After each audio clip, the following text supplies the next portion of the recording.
Do you know anything about the Oron High School Host Club video game? Oh! Go on.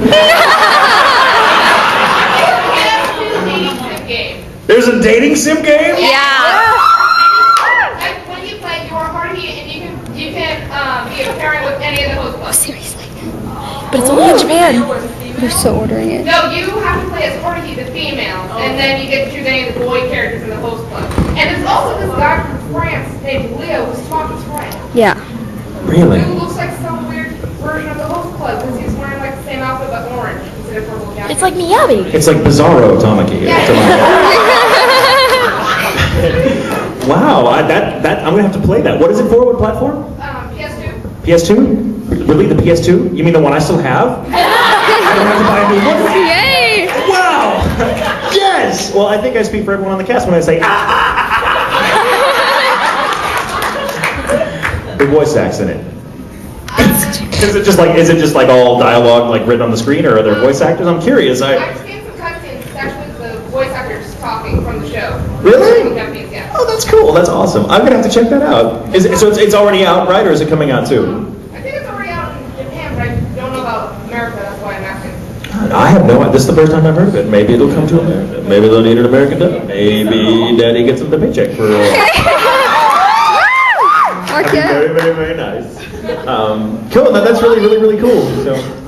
Yes, you have a question. Yes. Can you write one more name on the book next to your autograph? Yeah, absolutely. Sure. Because I gotta leave ASAP. Yeah. Hold on. 1 second. Michael, your Coke is trying to escape underneath the table. Yeah. It's sticking out. It's on this side. This side. Come over here. Over here. Freak out. It's a different Coke. Free Coke. It's a magic table.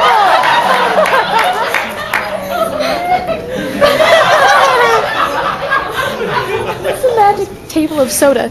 Yeah. Too bad it's not a real candy cane. Oh god, that'd be cool. I want a real candy cane now. I'm gonna draw this one. Thanks for staying. Yeah, don't knock over the speaker. That would be really funny. You can watch me club.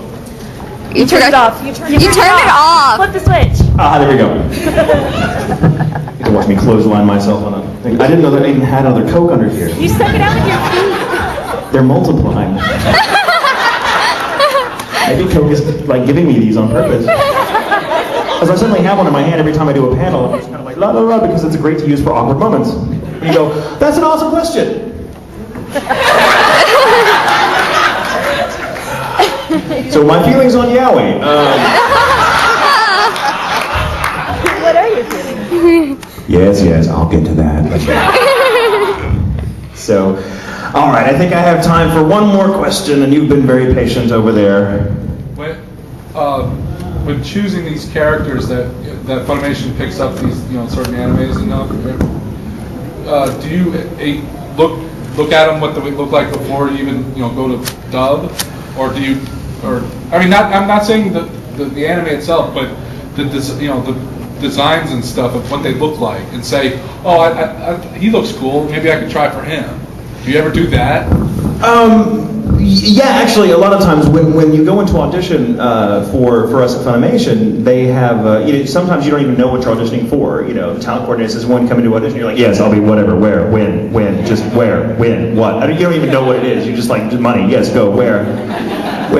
And you show up and there's like we call audition signs or books of each character, like dedicated to like a page for each character. There's a picture of the character, usually a little bio of them written by the director who's working on the show, and a list of lines. And they separate male and female, and I'll almost always go for the glasses wearing character. Yeah. Because I'm thinking, I've got this one down. Maybe I should give another actor a chance. And yeah, so sometimes it's as shallow as going, ooh, I like his hair.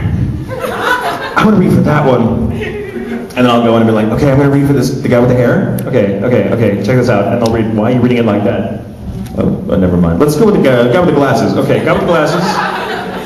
But yeah, sometimes, I mean, often, like, I mean, Kyoya was a special case because I knew that character or had encountered him before getting to time code and write some of the show before it went to audition. But most of the time you have no idea even what the show is until you show up. And I find, actually, I really, really like that approach because it makes auditions a lot easier to some respect. It builds your skill to just sort of create a character on the spot, which is a very good skill to have. But it also keeps you from really wanting something so badly that, like I said earlier, you don't get so heartbroken when you don't get it. Because, you know, someone good's going to get it, and it's probably going to be a friend of yours, and you don't want to be like, I should have played that. Be good to him. Yeah. So yeah, sometimes it'll be just on a character. I tend to like to play, I like if there's a villain in the series, especially a villain who, like, has powers. They all have powers. I like to go out for the villain. I usually like to go out for the calm, cool character, just because I know that it's expected of me to go out for that because I've done it. And I'm like, hey, you know, typecasting, I don't mind typecasting so much. I like to explore my range, but when it comes to typecasting, I'm like, oh, okay, so you want me to do something that comes very easily to me and I get paid. Oh, God, I hate that. So yeah, that's kind of how it goes. And So, I got one quick thing about it's called a follow-up question. If you call it that, it still counts. when One Piece was done prior before Funimation picked it up. Yeah. Did you when you took on your character in One Piece? Did you look at? Did you hear that the previous voice actor and try to sort of? I honestly didn't. When I came into audition for that one, and let me just say real quickly that was one of the longest audition process I'd ever been through that show, because the show was the Japanese licensors, rightly I think, wanted to make sure that Funimation got it right. The dub voice actors that did The it prior four kids. before. Yeah, no, I didn't even know. Yeah, no, I never counted the dub. I still really haven't heard the other stuff because I just haven't been able to find it. But yeah, that was a weird audition process because I did know that it had been dubbed before, and I was like, oh, so we're like, okay, that's weird.